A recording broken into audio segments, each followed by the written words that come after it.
علی علی حق ہے، علی حق ہے، علی حق ہے، علی علی جدھر حق ہے ادھر مولا، جدھر حق ہے ادھر مولا، جدھر مولا ادھر حق ہے۔ اور اگر احادیث میں کنفیوژن ہو جائے تو کیا کریں؟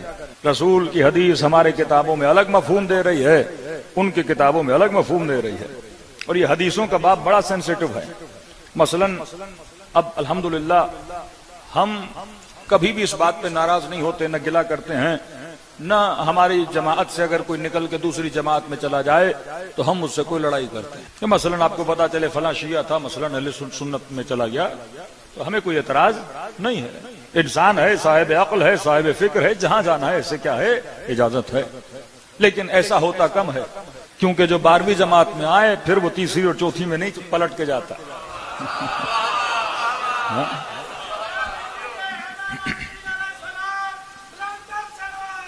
اللہم صلی اللہ محمد۔ لیکن بالفرض اگر کسی کا دل ہے 12ویں کو چھوڑ کے تیسری میں چلا جائے، دوسری میں چلا جائے، تو ہم نے کبھی کوئی اعتراض نہیں کیا۔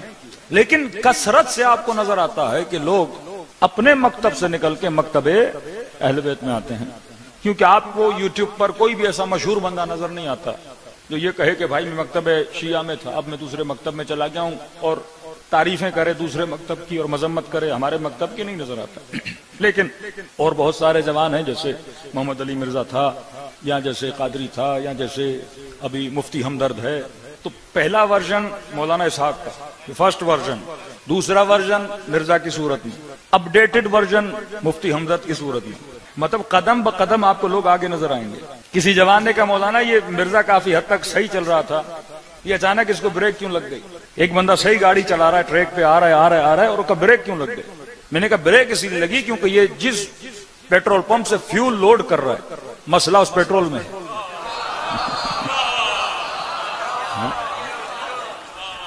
اصل مسئلہ فیول کا ہے کہ شیعہ جس پمپ سے فیول بھرواتے ہیں وہ مکتب اہل بیت کا پمپ ہے، ٹھیک ہے؟ وہ جہاں سے فیول بھروا رہا ہے وہ ہے مسلم اور بخاری۔ اب مسلم اور بخاری کی وہ روایتیں جو شیعہ پڑھتے تھے وہ اس کو نظر آئیں تو اس نے صرف اپنی قوم کو بتائیں کہ یہ ظلم ہوا، ممبروں سلیم طالب کو سب کیا گیا۔ پہلے سنی اگر شیعہ بولے تو اہل سنت کہتے تھے شیعہ مولوی ہے تو بولتے ہی جھوٹ ہے، ایسا کچھ بھی نہیں ہے۔ لیکن جب ان کے اپنوں نے سنایا تو واقعاً آنکھیں کھل گئیں جوانوں کے، اور کہنے لگے واقعاً کتابوں میں لکھا ہے 70,000 ممبروں سے علی کو سب کیا گیا، واقعاً ہے کتنی توہین کی گئی، وہ ساری باتیں انہوں نے سنائی۔ اب جو تھا اس نے سنایا، اب اٹک کہاں جاتا ہے؟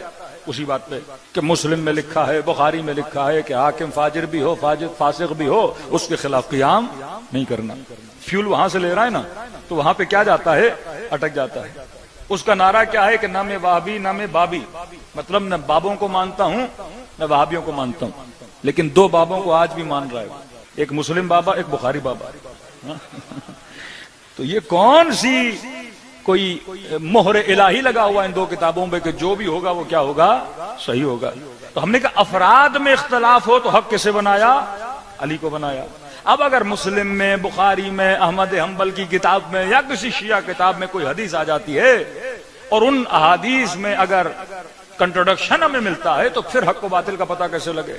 پر میں افراد کے لیے معیار علی کو بنا کے جا رہا ہوں، اور احادیث اور کلام میں اگر کسی چیز کو معیار بنا کے جا رہا ہوں وہ قرآن کو بنا کے جا رہا ہوں۔ یہاں حدیث کا مفہوم لینا کہ رسول کہہ رہے ہیں حاکم فاسق بھی ہو، فاجر بھی ہو، کالا حبشی غلام بھی ہو، جس کا کان بھی کٹا ہوا ہو، اگر ویسا بھی آ جائے تو فرمایا اس کے خلاف قیام نہ کرنا۔ اب رجوع کرنا ہوگا قرآن کی طرف۔ کیا خدا زمین کا ورثہ کسی ایسے کو دے سکتا ہے جو فاسق ہو اور فاجر ہو اور اس کی اطاعت مجھ پہ واجب کر دے؟ یہ تو قرآن کی آیت ہے، یرثھا الا عبادی الصالحین، میں زمین کا ورثہ عباد الصالحین کو دیتا ہوں۔ ایک کنفیوز مفتی جو اتنی کتابیں پڑھنے کے بعد اور اہل سنت کا جوان جب اس سے سوال کرتا ہے کہ مولانا یہ بتائیے یزید نے ظلم کیا کہ نہیں؟ کہاں کیا؟ کہ فرزند رسول کے ساتھ زیادتی ہوئی کہ نہیں؟ کہ ہوئی۔ کہ پھر کہیے نا یزید پہ لعنت؟ کہ نہیں یہ ہم نہیں بول سکتے۔ یہ کس بابے کو مان رہا ہے؟ اسی مسلم اور بخاری کو مان کے کہہ رہا ہے نا کہ ہاں یزید نے جو کیا وہ حاکم تھا، اخلاقاً برا کام کیا، فرزند رسول تھے، تھوڑا احترام کرتے۔ یہ نہیں کہتے کہ حسین کا کام صحیح تھا۔ وہ آج بھی اسی نظریے پر ہیں کہ امام حسین کو قیام نہیں کرنا چاہیے تھا کیونکہ امت میں فتنہ پیدا ہو گیا۔ قیام حسین کے بعد امت میں دو دھڑے بنے، ایک شیعہ کہلائے، ایک جماعت کہلائے، تو میں کہوں کہ جس طرح وجود حسین یزید کے لیے باعث تکلیف تھا، کیونکہ لوگ جب پرکھتے تھے تو یزید کو کہتے تھے حسین کو دیکھ۔ کبھی آپ نے سوچا کہ ہر زمانے میں اہل بیت کو کیوں قتل کیا گیا، جبکہ امام حسین کے بعد کسی امام نے قیام نہیں کیا؟ کوئی تدریس دے رہا ہے، کوئی دعائیں پڑھ رہا ہے، کوئی لوگوں کی اصلاح کر رہا ہے، پھر زہر کیوں دیا جاتا تھا؟ کیونکہ حاکم کتنا بھی اچھا بن جاتا تھا، زین العابدین جتنا تو نہیں بن پاتا تھا۔ کہ ان کے ذہبی کہتے ہیں افقہ الرجال، پانچویں امام کو فرماتے ہیں پانچویں زمانے میں سب سے افقہ ترین رجل جو تھے وہ محمد ابن علی تھے، جو لائق خلافت تھے۔ لوگ کمپیئر کرتے تھے، علم ہو تو علی جیسا، عدالت ہو تو علی جیسی، عبادت ہو تو زین العابدین جیسی، فیصلے ہوں تو امام جواد جیسے، کمپیئر کرتے تھے۔ اور شکر خدا آج بھی دشمن وہی نعرہ مار رہا ہے، کہتے ہیں ہمیں کسی مسلمان سے مسئلہ نہیں۔ یہ مسلمانوں کا ایک ٹولہ ہے جن کو شیعہ کہلا جاتا ہے، کہ سارے اسرائیل کو ماننے کے لیے تیار ہیں، پتہ نہیں ان کو مسئلہ کیا ہے۔ کہتے ہیں اگر یہ نہ ہو تو ہم بڑی آسانی سے سارے مسلمانوں کو منوا لیں، لیکن یہ بیچ میں آ جاتے ہیں اور نعرے مارتے ہیں کہ ظالم کے خلاف قیام کرنا چاہیے۔ ان کو لالچ بھی دیتے ہیں، یہ بکنے کے لیے تیار نہیں۔ ان کو مارنے کے لیے آ جاتے ہیں، یہ مرنے کے لیے بھی تیار ہیں۔ کہتے ہیں شہادت تو ہمارا ورثہ ہے، ملاقات الہی کے لیے تو ہم نہیں ڈرتے۔ تو امام حسین نے ایک نظریہ بنا دیا، ایک نئی قوم بنا دی، ایک نئی آئیڈیالوجی بنا دی کہ فرمایا تم وہ ہو جو راہ حق پر ہو، اگر باطل سامنے آ جائے تو ایسے ٹکرانا جیسے حسین ابن علی باطل سے ٹکرائے تھے۔ تو کل کے دشمن کو علی سے مسئلہ تھا، آج کے دشمن کو علی والوں سے مسئلہ ہے۔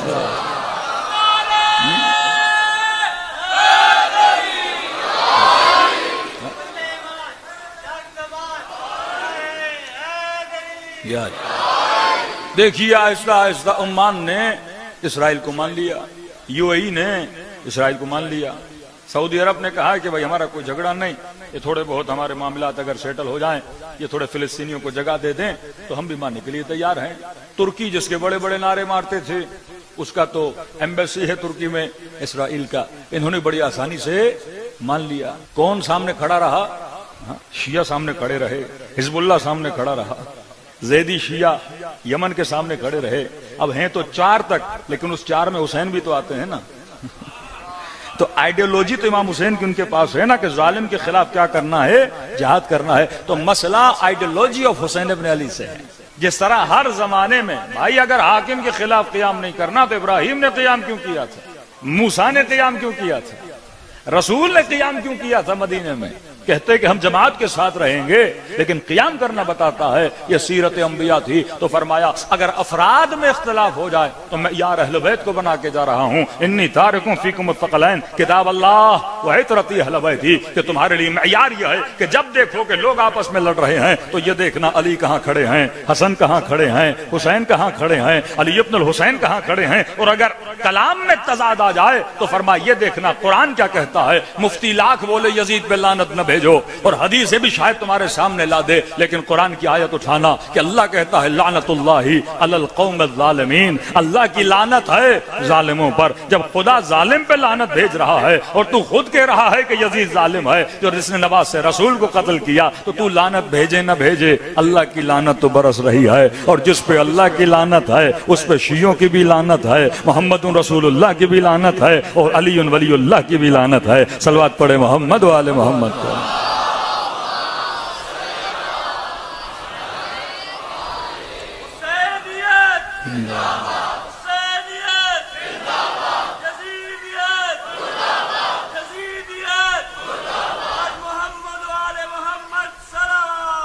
اللہم صلی اللہ محمد۔ قرآن کیا ہے؟ لعنت اللہ علی القوم الکاذبین۔ یہ قرآن اصول دے رہا ہے۔ اس اصول کے مقابلے میں کوئی بھی حدیث آ جائے تو حدیث رسول ہے۔ اگر میری کوئی حدیث قرآن کی آیت سے ٹکرائے تو فرمایا دیوار پہ مار دینا، وہ کلام میرا نہیں ہو سکتا۔ یہ ساری حدیثیں قرآن کے سائے میں ہونی چاہیے۔ قرآن کہے کہ اللہ کی جھوٹوں پہ لعنت۔ اب سوال یہ ہے جو علی پہ 70,000 ممبروں سے جھوٹ باندھیں، جو الزام لگائیں اہل بیت رسول پر، تو یہ کہیں کہ حسین باغی ہے، کہ یہ کہیں یہ دین سے نکلے ہوئے ہیں۔ عاشورہ کے دن شامی امام حسین کو کہنے لگا حسین تو نماز کیوں پڑھ رہا ہے، تیری نماز نہیں ہوتی۔ اور اہل شام کو پتا چلے کہ علی ابن ابی طالب شہید ہو گئے مسجد میں، تو یہ کہیں کہ کیا علی بھی نماز پڑھتے تھے؟ ابن عباس جنگ صفین کا واقعہ ہے جناب عمار کا، کہتے ہیں ایک شخص جنگ صفین میں کھڑے ہو کے امیر المومنین کو گالیاں دے رہا تھا، اور امیر المومنین کی تاکید تھی اگر وہ زبان سے گالیاں دے رہے ہیں تو تلوار نہ اٹھانا۔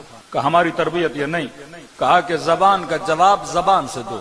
کہ مولا کیسے دیں، وہ گالیاں دے رہا ہے، گالیاں دے کر نہیں، نحن ابناء الدلیل، دلیل دے کر منوا اسے۔ بیچارے مفتی ہمدرد کو کراچی میں ان لوگوں نے پکڑ کے مارا، کردار بتا رہا ہے کہ ان کا کل بھی یہی کردار تھا، آج بھی یہی کردار ہے۔ شیعہ جب بھی جواب دیتا ہے دلیل سے دیتا ہے۔ امیر کا فرمان ہے نحن ابناء الدلیل، ہم دلیل والے ہیں۔ تو کہا کہ کیوں گالیاں دے رہے ہو داماد رسول؟ کہا کہ مجھے کہا گیا ان صاحبکم لم یصلی، تمہارا مجھے بتایا گیا ہے کہ تمہارا آقا نماز نہیں پڑھتا۔ ان صاحبکم قاتل عثمان، مجھے بتایا گیا ہے کہ تمہارا جو مولا ہے اس نے عثمان کو قتل کیا ہے۔ کہا گیا ہے نا تو نے آنکھوں سے دیکھا تو نہیں؟ کہ نہیں۔ کہا میں تجھے دکھاتا ہوں۔ اسے جنگ صفین کے لشکر میں لے آیا، کہ یہ دیکھ اویس قرن یمن سے آیا ہے علی کے لشکر میں شرکت کرنے کے لیے، اور اویس قرنی وہ ہے جس کے لیے تاریخ لکھتی ہے زہاد ثمانیہ میں سے ہے، یعنی 8 ایسے تھے جن کی عبادتیں مشہور تھیں کہ کبھی ایک رات سجدے میں گزارتے تھے، کبھی ایک رات رکوع میں گزارتے تھے۔ کہ یہ وہ نبی کا صحابی اور چاہنے والا ہے جو پوری رات سجدے میں گزارتا ہے، جو زہاد ثمانیہ میں تسلیم شدہ ہے۔ کہ یہ بتا یمن سے آیا ہے اور یہاں پہنچ کے امیر شام کے لشکر میں نہیں گیا، علی کے لشکر میں آیا ہے۔ اتنا بڑا نمازی کسی بے نمازی کی اقتداء میں جائے گا؟